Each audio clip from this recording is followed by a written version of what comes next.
الجدار الأمني بالصحراء المغربية، مشروع الحسن الثاني اللي وقف البوليزاريو البارح ووقف حاجز ضد الإرهابيين اليوم. الجدار الأمني بالصحراء المغربية من أذكى أفكار الحسن الثاني رحمه الله، عندما قدس ضربات عصابة البوليزاريو من تسللهم من داخل التراب الوطني. ها هو اليوم في عهد محمد السادس تزاد عنده دور آخر، وهو يوضع حد لأي تسلل للإرهابيين اللي جايين من الصحراء. وداكشي اللي وقع في قاعدة آن إيميناس الجزائرية كيوضح لنا بلي أن الإرهابيين يمكن لهم يتسللوا كاع دول الجوار اللي كتقاسم مع مالي الحدود ولا اللي قريبة منها، ولكن شاءت الأقدار باش يكون الجدار حامل التراب المغربي من الهجمات ديال الجماعات الإرهابية. الخبراء الإسرائيليين والأمريكيين كان عندهم دور كبير في الإقامة ديال هذا الجدار. الطول ديالو واصل 2720 كيلومتر والعلو ديالو واصل 3 ديال الأمتار، وتيربط بين مواقع محصنة ومزودة برادارات. كل رادار بعيد على خوه بشي 3 ديال الكيلومتر، وبيناتهم كاينين دوريات ديال العسكر 24 ساعة على 24 ساعة. وبدا البني ديال هذا الجدار في البداية ديال الثمانينات. في الأول حفروا غير شي خنادق في الرمله، ومن بعد زادوا عليها الرادارات اللي الدور ديالهم تعلمهم بالتحركات ديال البوليزاريو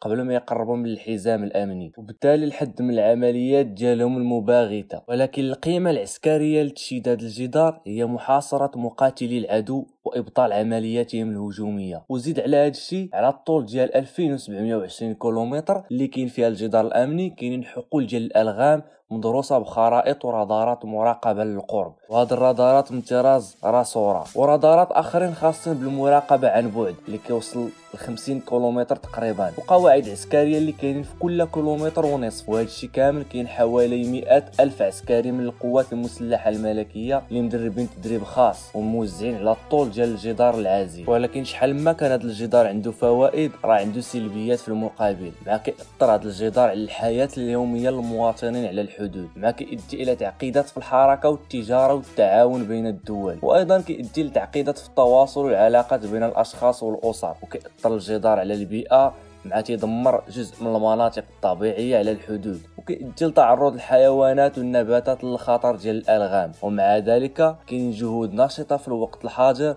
باش يحسنوا الوضع الحالي ويحسنوا العلاقات بين الدول ويعززوا التعاون والتواصل بين الاشخاص والاسر. وفي الختام، فالجدار العازل بين المغرب والجزائر هو جدران عازل ذو تأثيرات عديده ومتعدده بزاف على الحدود والمجتمع والبيئه، ومع ذلك كاين جهود نشطه باش يحسنوا هذا الوضع ويعززوا التعاون والتواصل.